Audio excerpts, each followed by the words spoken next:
All right. Hello again, everyone. This is Mantle Enterprises 2015. Just wanted to share some thoughts that I had for this upcoming trading day and maybe looking forward a few days to a few weeks in the market. So, I've been taking a look at some oil stocks here on my Symbolic by DeMark trading platform. You can go to symbolic.com. This is just the beta version. They are still testing it out, but I find that it's pretty good for technical analysis. If you like, I also have a Google Sheets available for some technical analysis and fundamental analysis. You can send an email to mantleenterprises2015 at gmail.com, and I'm sending that out for free. That is something I worked on for about 6 months, and I'm giving it away because I believe that everyone should have a fighting chance in this market. Now, without any further ado, let's get down to it. So, I'm looking at WTI, which is a stock that relatively tracks the price of oil. As the price of oil goes up, this company profits more, and you're going to find that that's about the same with Marathon Oil Company and Occidental Petroleum, which are the other two that I'm going to get into here.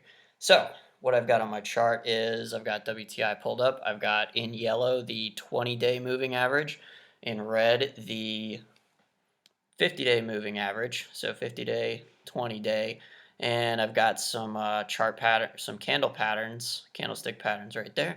I've got a volume indicator, relative strength index indicator, and I've got relative volatility index down here. So, what I am seeing with these oil stocks is one, the news.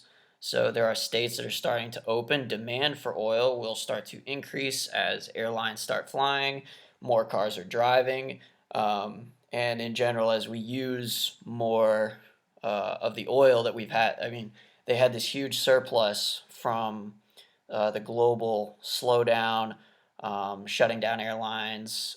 They had to hold oil in ships off the coastline. They had to put it in tanks. And so Russia, Saudi Arabia both cut production to help the price of oil out. But now we might be starting to come down and start using some of that surplus.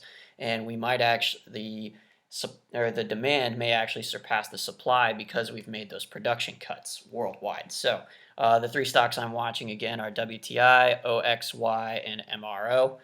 So with WTI, what I'm noticing is the 50-day moving average is starting to even out. So we've been on this steady decline for the last few weeks, but it's starting to even out. The 20-day crossed the 50-day back on April 29th and is steadily rising. And then we've got some bullish patterns in here with some volume starting to increase again. And you can see that down here on the volume indicator. As far as relative strength, we're at a 52, so it's right about in the middle. So it's not too high, not too low. So it could continue going back up, you know. And obviously, if it becomes way overbought, you want to be careful about that. Maybe consider selling some of your shares if you buy any when it's low.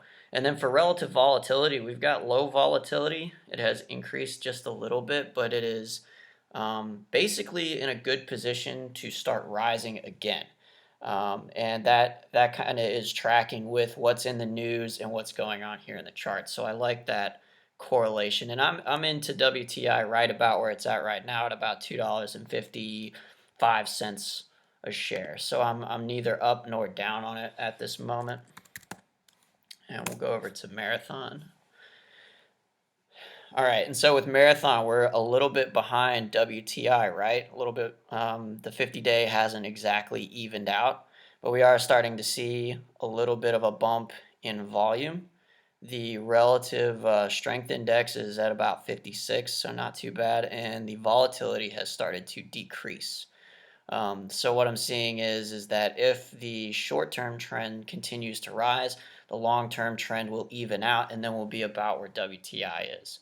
So I would say WTI is closer to rising with the increasing demand in the next few days to weeks. Marathon Oil is just behind them. And, we do have a bearish indicator here, but overall what I'm seeing is more green days than red days right now. All right.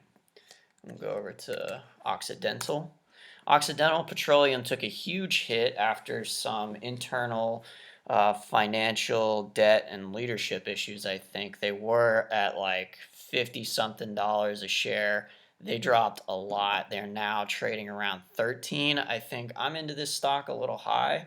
I'm at about $16 a share, so I am down on this right now. But I have an option on it for I think sometime in June, and it's $14 strike price. And so the overnight action has actually pushed this to a little over $14 today on the 15th of May. So I'm going to see what that option's worth during trading today. Maybe consider letting go of it. Or it could keep going. But what I'm seeing here, again, the short-term trend, the 20-day, this yellow line is crossing the red. That typically means we could be going back into an upward trend, but this one is even further behind. It's behind Marathon and it's behind WTI, but it has made that cross.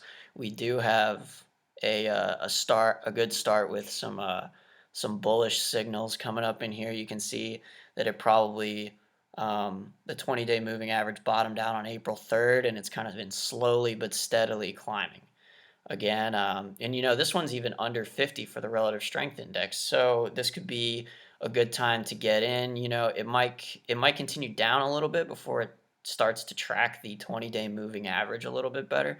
But we are starting to see an increase in volume, a decrease in volatility, and those are some good signs, in my opinion. And what you really want is for this 50-day trend to kind of even out as the 20-day increases, just like we were looking at with WTI.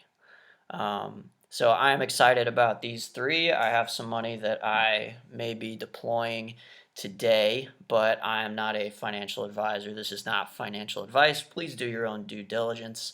But I hope this helps identify some potential gainers here as we move into opening up after this economic slowdown and all the shutdowns on travel that have drastically affected oil prices. And these are just three that I'm looking at. If you have suggestions, feel free to post them in the comments. Again, send me an email if you'd like that Google Finance spreadsheet that I've been sending out for free. That's all I got. Thanks for listening and have a wonderful day.